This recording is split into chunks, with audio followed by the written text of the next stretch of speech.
How's it going, gamers? It's been a little while since I did some ASMR. I figured we could do it again.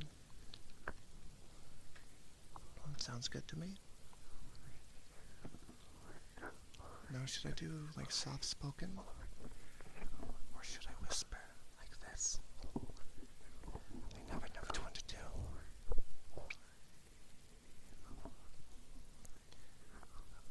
I am a fan of both. When I whisper, I'm just afraid I get too loud. Soft spoken does work pretty okay.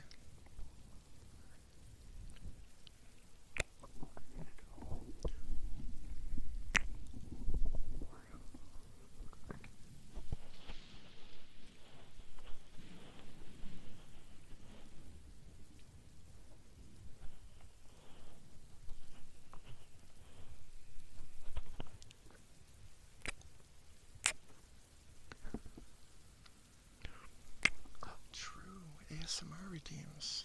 Thank you. Let's turn all those on.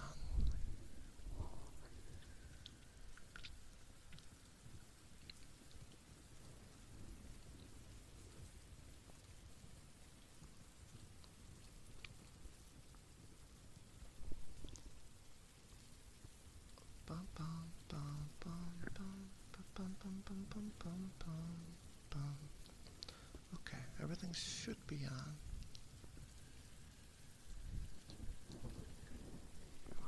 Should be good now.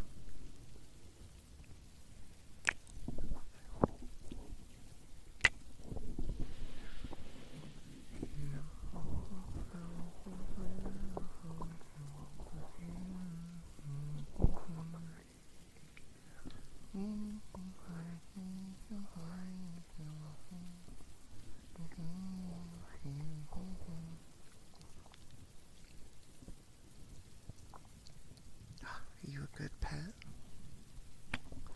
A very good pet. Reminding me about the redeems. That's even a head pet.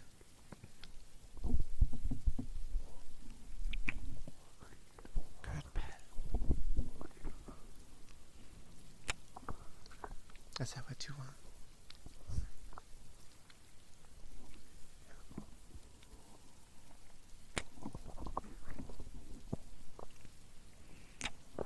Good pet.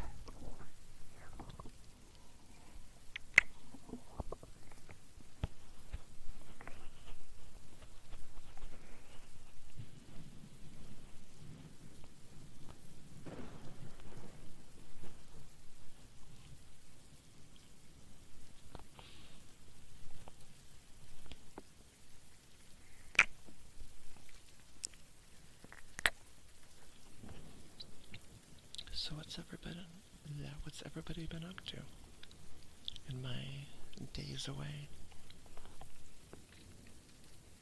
I'm glad I got that quick stream in a couple days ago.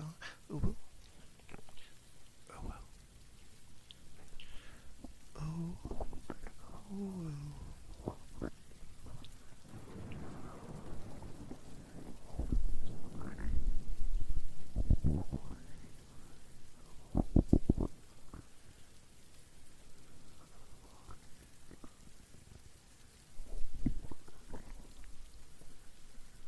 Let's get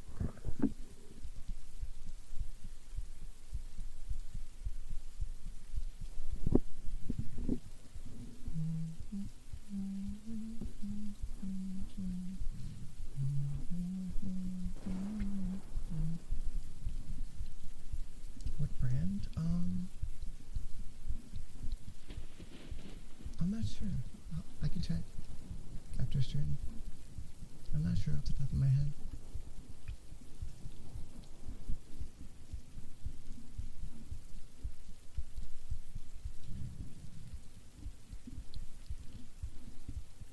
True.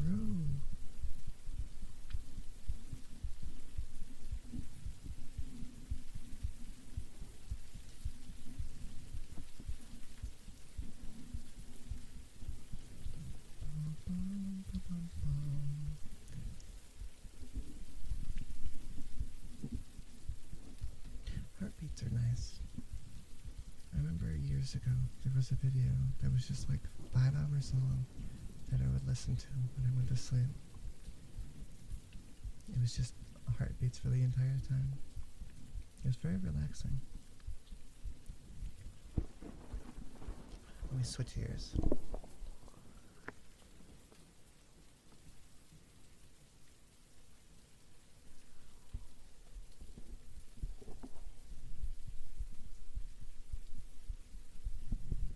Now hopefully it doesn't make any weird sounds.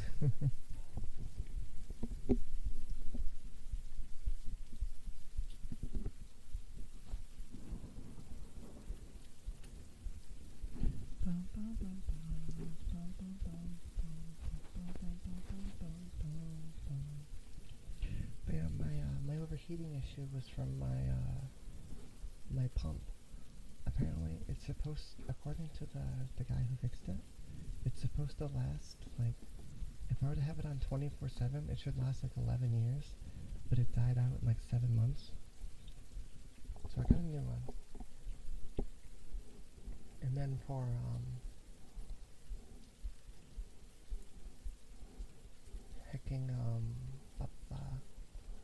returning it for warranty, because I didn't want to wait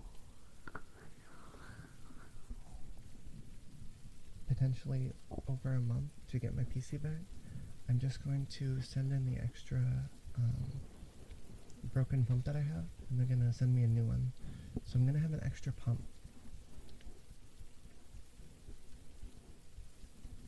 So if this one, if something ever happens to it, I'll just have another one, I guess. I'm not sure what to do with it besides that, but they can dry out.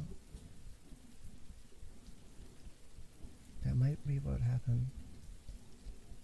It wasn't making any weird noises, but it was running over 90 degrees Celsius, just turning my computer on and trying to run anything. It just idling. It would sit at like 80.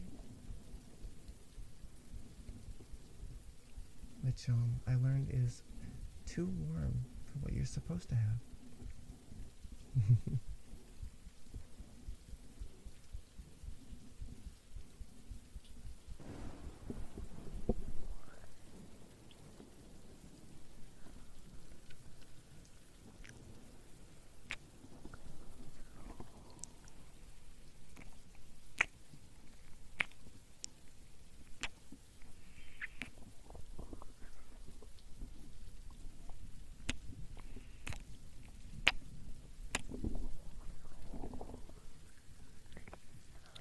Computer back.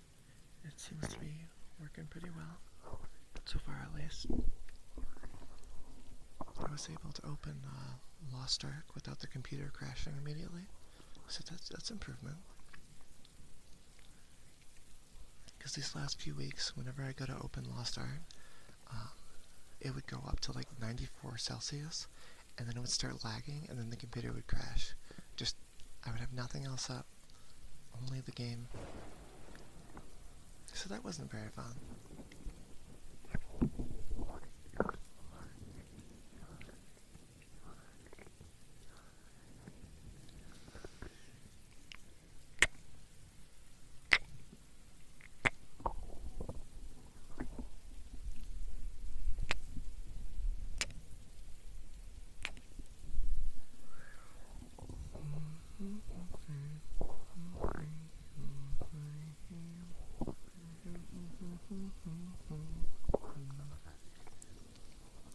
Tonight might be a weird stream kind of schedule, because I started earlier than normal.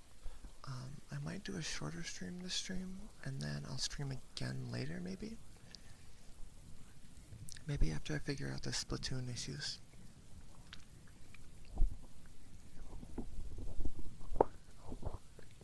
It's probably just something simple.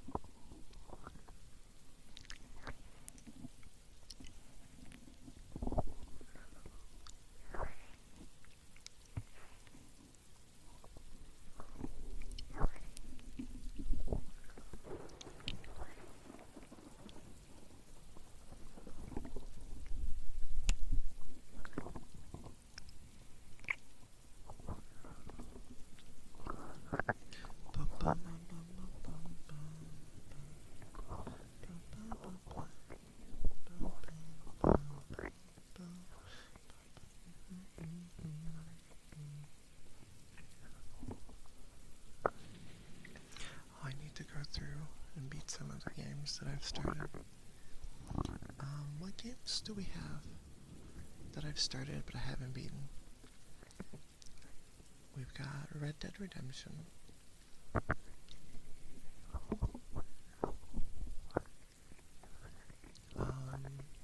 Kind of Dead Space. We beat Dead Space, but I wanted to replay it again on stream.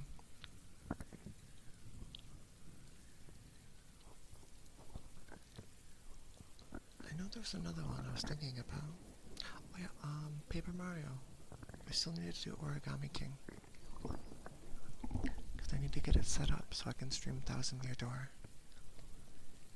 Because I really want to do Thousand Year Door. Because that game is a pop.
I personally really like the unintelligible noise stuff. I don't know if everybody's into that kind of stuff, but I especially really like it when somebody's like reading something, but it's just off enough that you can't actually understand them. That's always nice to me. It helps me sleep sometimes.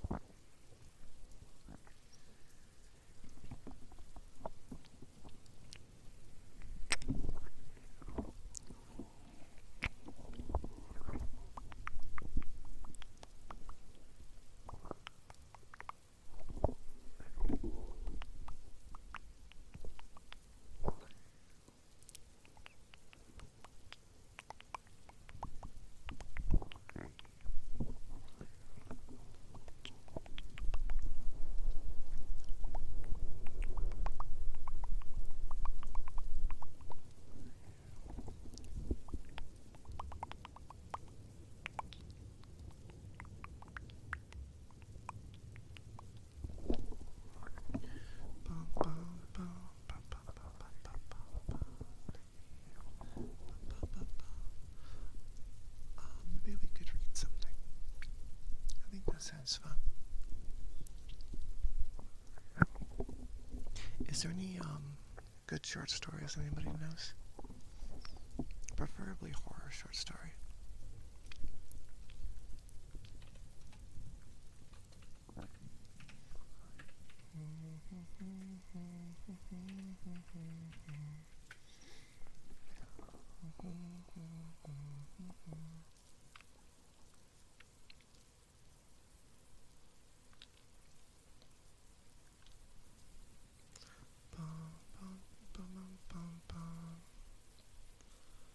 What is this story?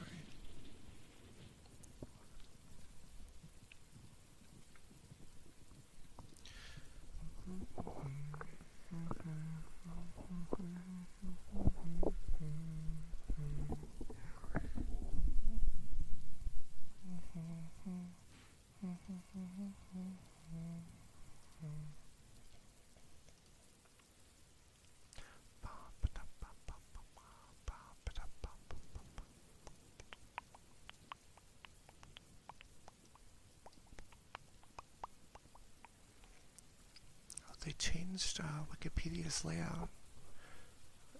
That's interesting.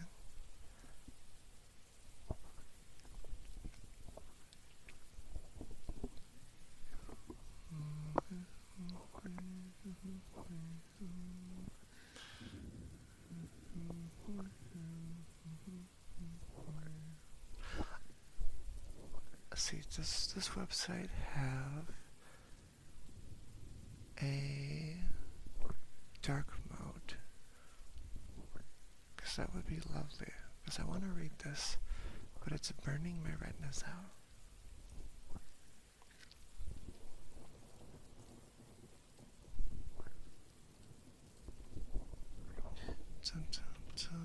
Can I get this on another website?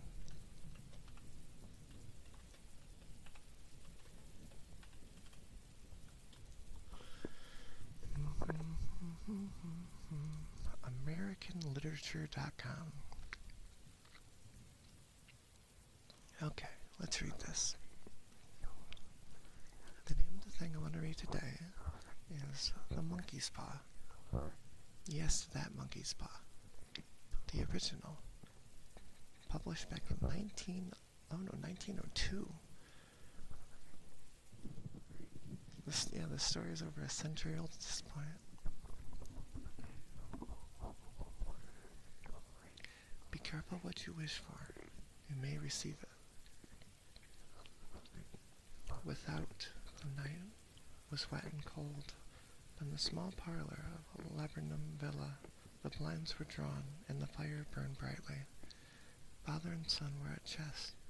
The former, who possessed ideas about the game involving radical chances, putting his king into such sharp, unnecessary perils that it even provoked comment from the white-haired old lady, knitting placidly by the fire. "Hark at the wind," said Mr. White, who, having seen a fatal mistake after it was too late, was amiably, I can't read, desirous of preventing his son from seeing it. "I'm listening," said the latter grimly, surveilling the board as he stretched out his hand. "Check."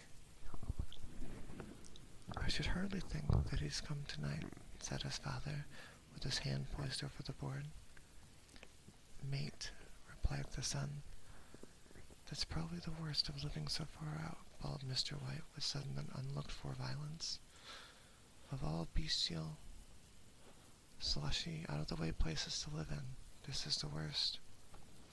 Paths a bog, and the road's a torrent. I don't know what people are thinking about. I suppose because only 2 houses in the road are let, they think it doesn't matter."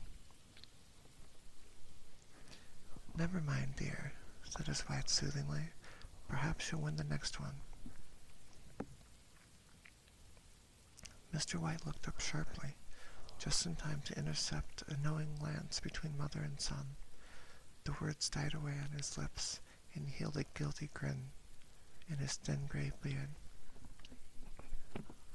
"There he is," said Herbert White, as the gate banged to loudly and heavy footsteps came towards the door.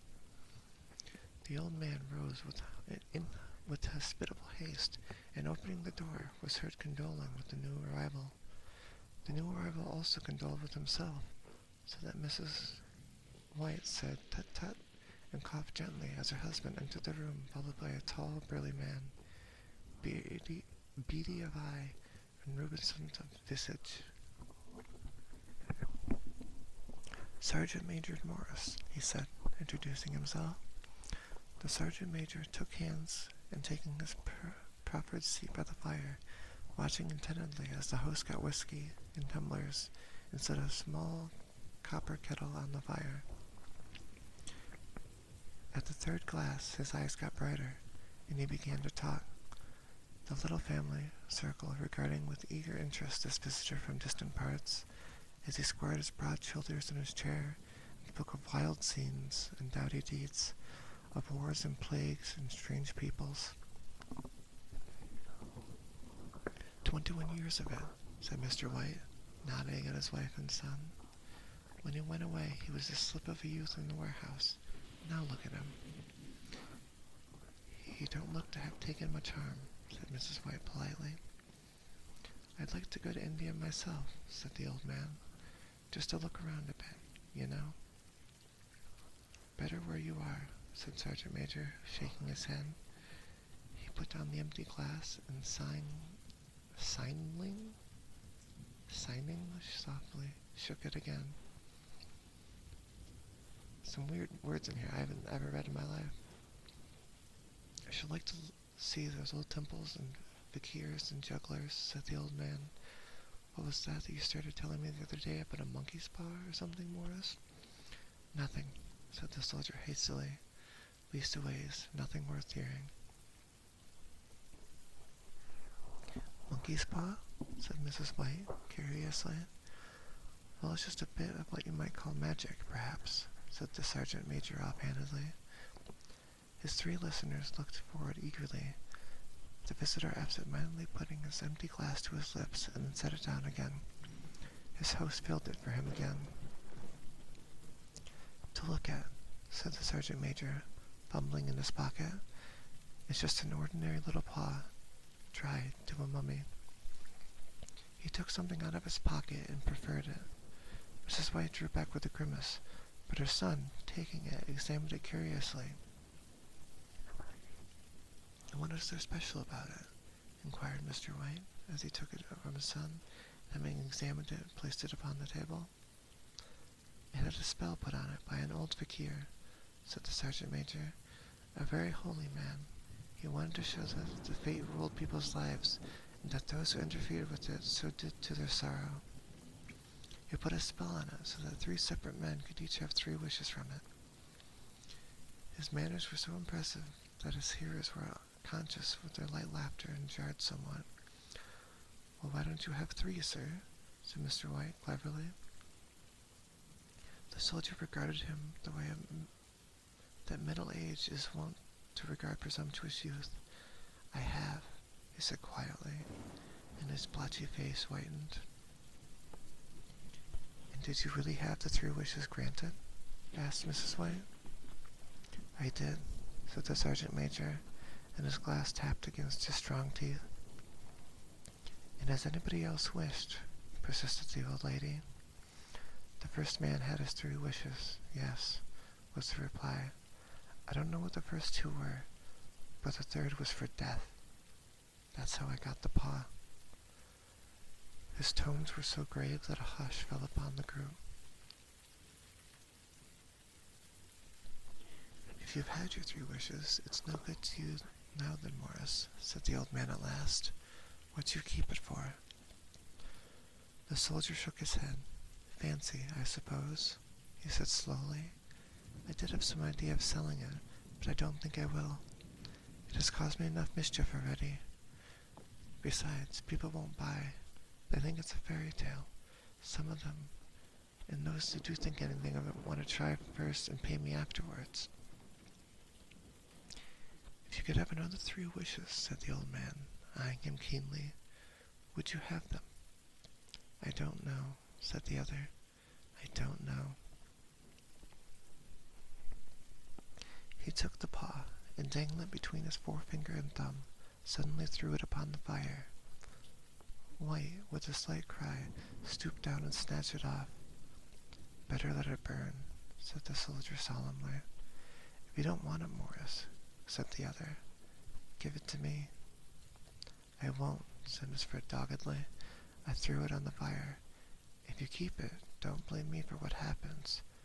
Pitch it on the fire like a sensible man. The other shook his head and examined his possessions closely. How do you do it? He inquired. Hold it up in your right hand and wish aloud, said the sergeant major, but I warn you of the consequences. Sounds like the Arabian Nights, said Mrs. White, as she rose and began to set the supper. Don't you think you might wish for 4 pairs of hands for me? Her husband drew the talisman from his pocket, and all 3 burst into laughter, as the sergeant major, with a look of alarm on his face, caught him by the arm. If you must wish, he said gruffly, wish for something sensible. Mr. White dropped it back into his pocket, and placing chairs, motioned his friend to the table. In the business of supper, the talisman was partly forgotten, and afterward, the 3 sat listening in an enthralled fashion to a second installment of the soldier's adventures in India.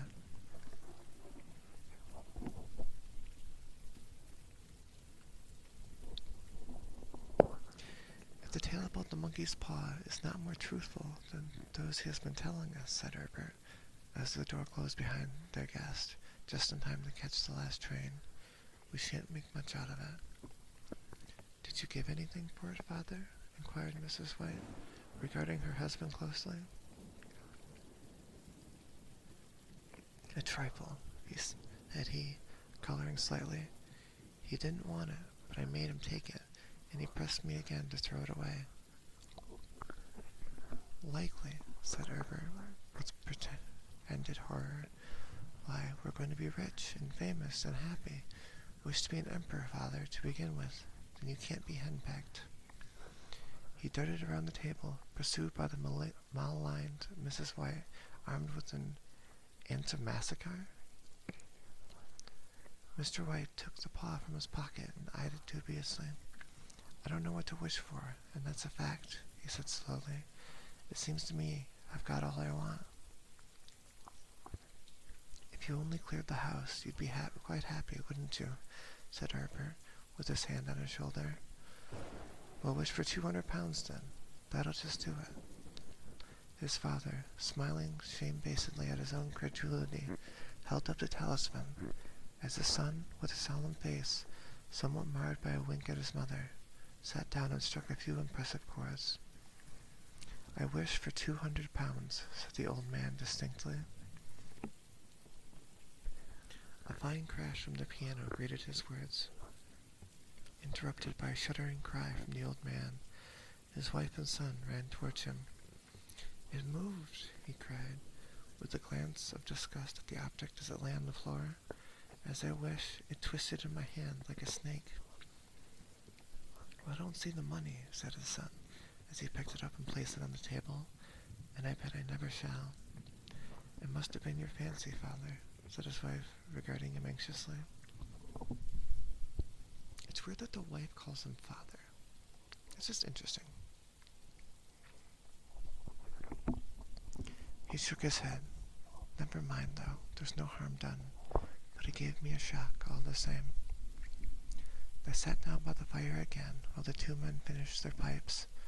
Outside, the wind was higher than ever, and the old man started nervously at the sound of a door banging upstairs. A silence unusual and depressing settled on all three, which lasted until the old couple rose to retire for the rest of the night. I expect you'll find the cash tied up in a big bag in the middle of your bed, said Herbert, as he bade them good night. It's something horrible squatting on the top of your wardrobe, watching you as you pocket your ill-gotten gains. He sat alone in the darkness, gazing at the dying fire and seeing faces in it.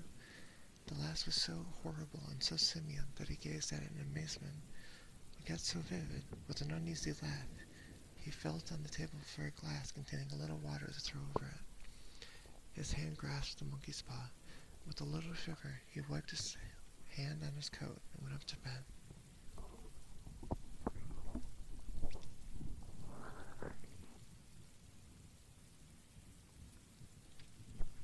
Part 2.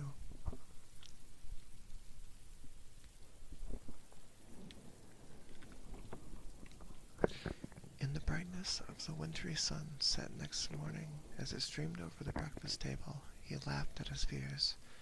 There was an air of prosaic wholesomeness about the room, which it had lacked the previous night, and the dirty, shriveled little paw was pitched on the sideboard with a carelessness which betokened no great belief in its virtues. I suppose all old soldiers are the same, said Mrs. White. The idea of our listening to such nonsense. How could wishes be granted in these days? And if they could, how could 200 pounds hurt you, father? Might drop on his head from the sky, said the frivolous Herbert.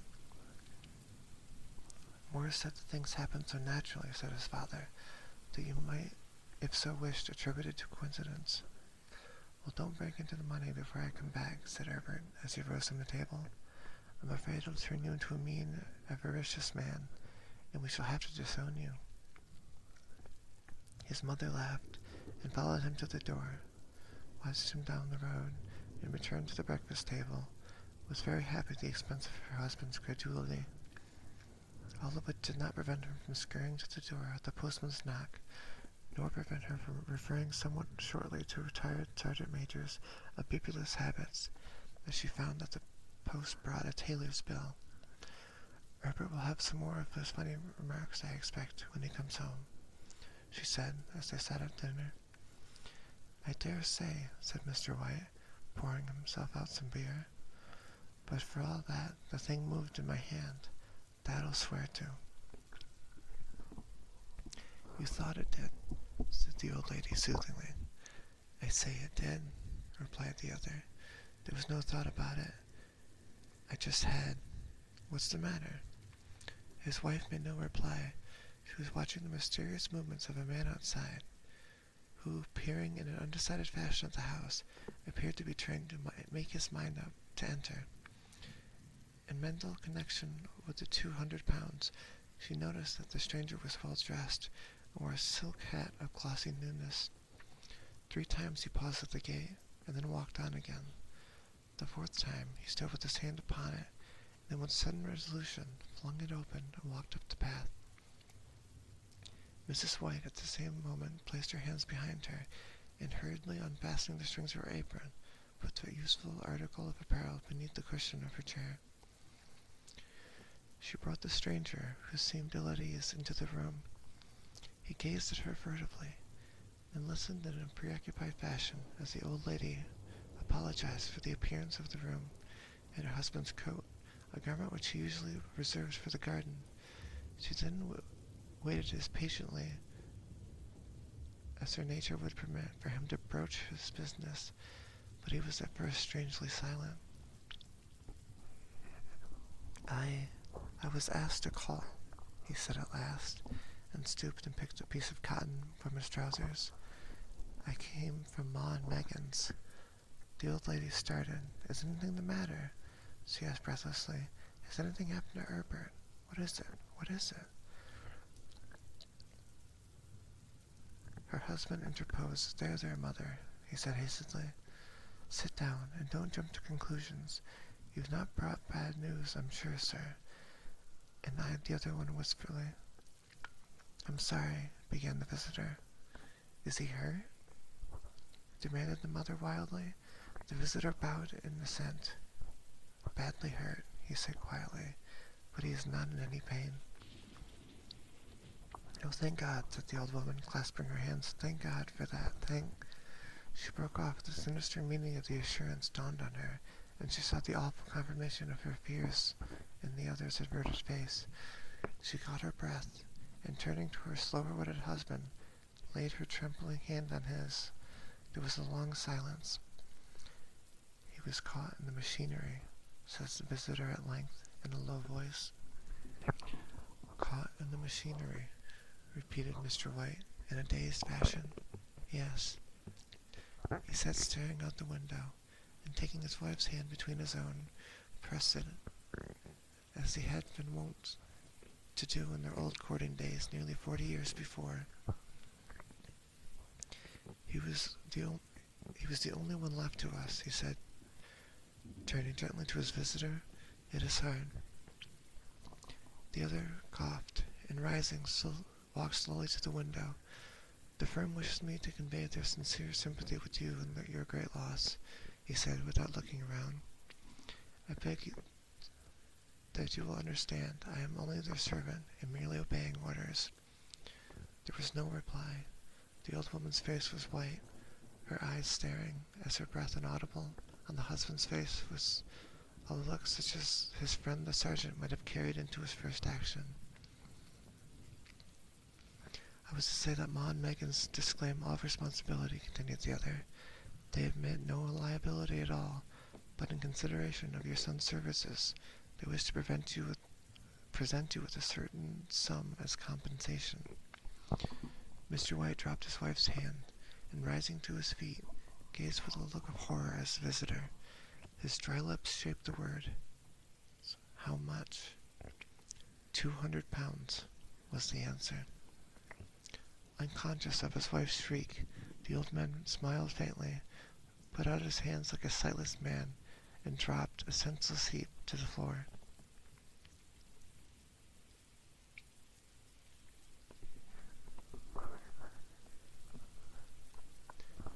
3.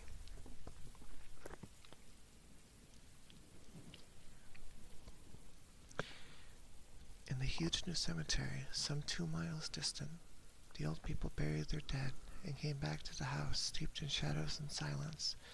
It was all over so quickly that at first they could hardly realize it, and remained in a state of expectation as if something else to happen. Something else was just to lighten the load, too heavy for old hearts to bear. Sorry if that was really loud. That was my jaw. But the days passed, and expectations gave way to resignation. The hopeless resignation of the old, sometimes miscalled apathy. Sometimes they hardly exchanged a word, but now they had nothing to talk about, and their days were long to weariness. It was after a week after that, the old man, waking suddenly in the night, stretched out his hand and found himself alone. The room was in darkness, and the sound of subdued weeping came from the window.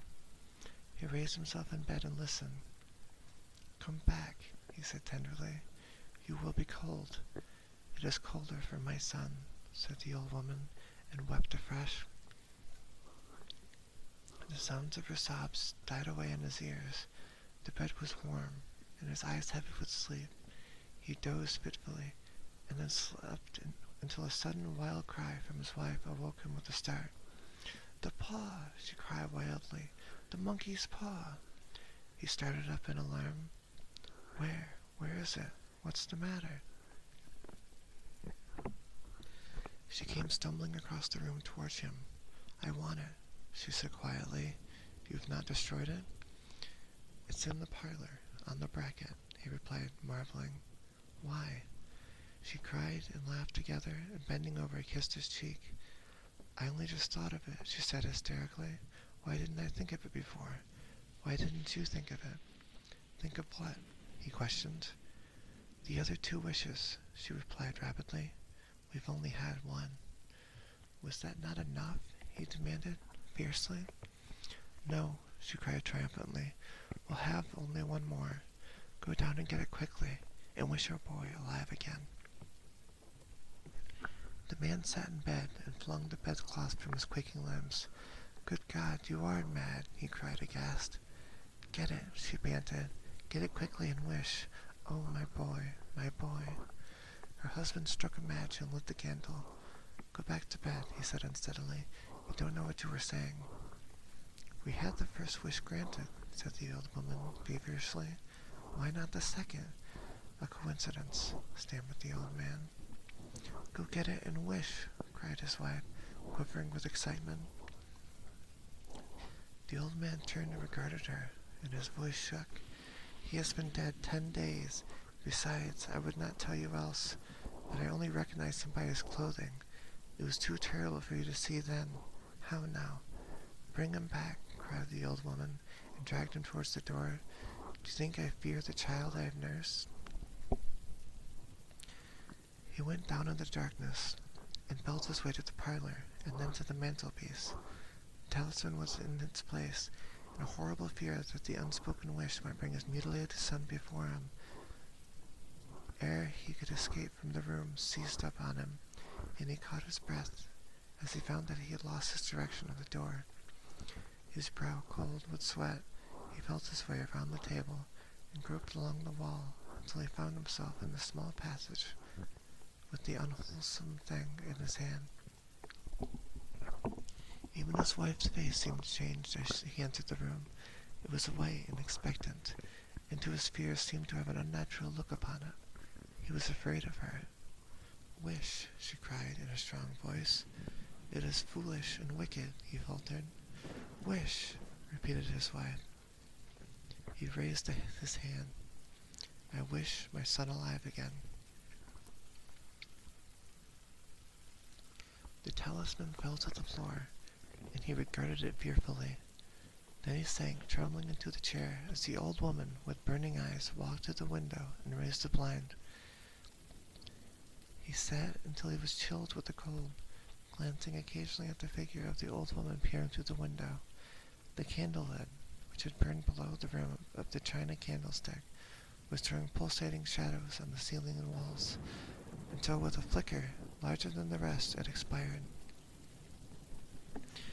The old man, with an unspeakable sense of relief at the failure of the talisman, crept back to his bed, and a minute afterward the old woman came silently and apathetically beside him. Neither spoke, but sat silently at the ticking of the clock. A stair creaked, and a squeaky mouse scurried noisily through the wall. The darkness was oppressive, and after lying for some time, screwing up his courage, he took the box of matches, and striking one, went downstairs for a candle.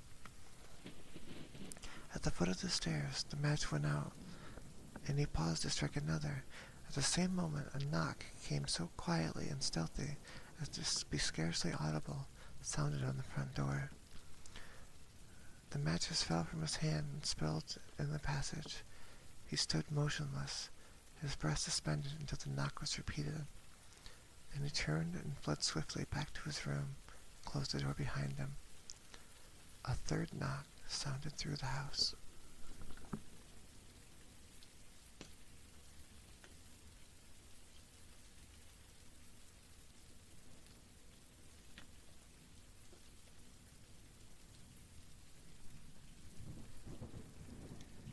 "What's that?" cried the old woman, starting up. "A rat," said the old man in shaking tones. "A rat. It passed me on the stairs." His wife sat up in bed listening. A loud knock resounded through the house. "It's Herbert." She ran to the door, but her husband was before her, and catching her by her arm, held her tightly.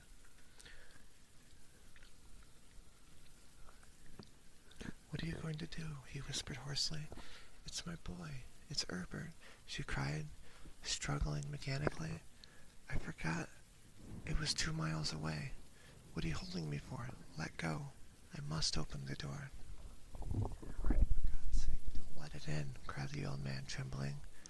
"You're afraid of your own son," she cried, struggling. "Let me go. I'm coming, Herbert. I'm coming." There was another knock, and another. The old man, with a sudden wrench, broke free and ran from the room. Her husband following the landing and called after her appealingly as she hurried downstairs. He heard the chain rattle back and forth as the bolt drawn slowly and stiffly from the socket. Then the old woman's voice, strained and panting. "The bolt," she cried loudly. "Come down. I can't reach it." But her husband was on his hands and knees, groping wildly on the floor in search of the paw. If only he could find it before the thing outside got in.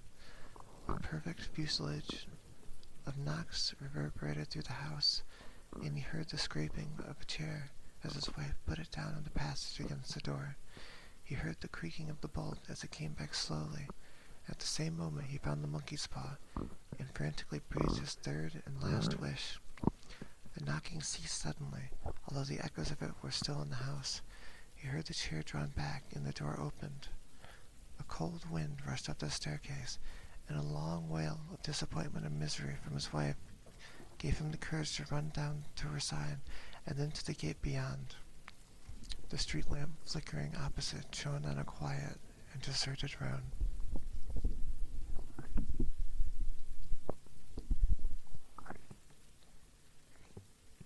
And that was the monkey's paw.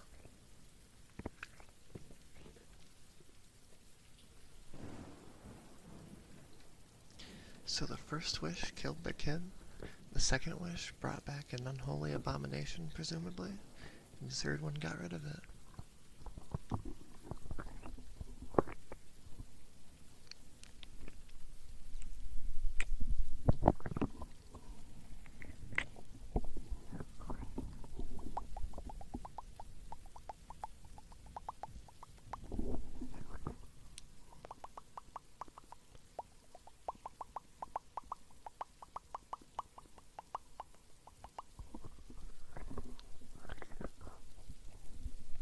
That story was pretty long.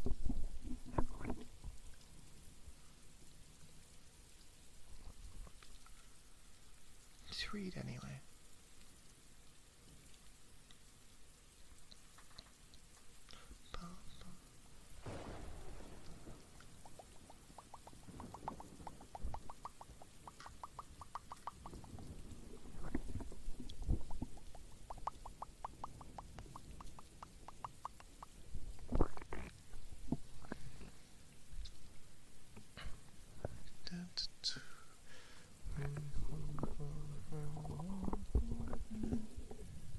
Let's do some heartbeats again.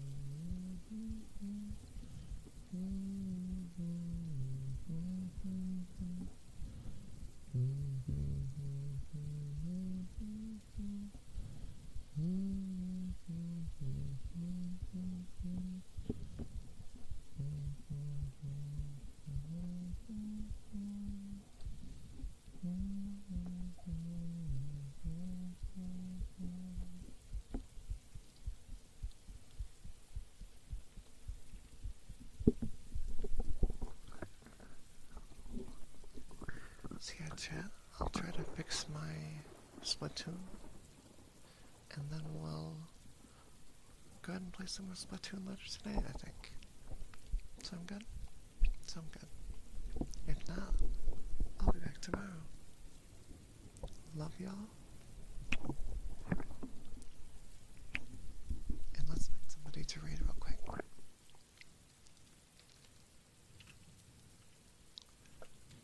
Who's currently doing ASMR? Dun, dun, dun, dun, dun, dun, dun. Oh, this is fun. Let's read this person. They're reading Shakespeare. Oh no, they're ending stream. Ah, unfortunate. They were reading Shakespeare. That would have been cute. Let's read this person. They have an adorable art style on their model. Give them some love.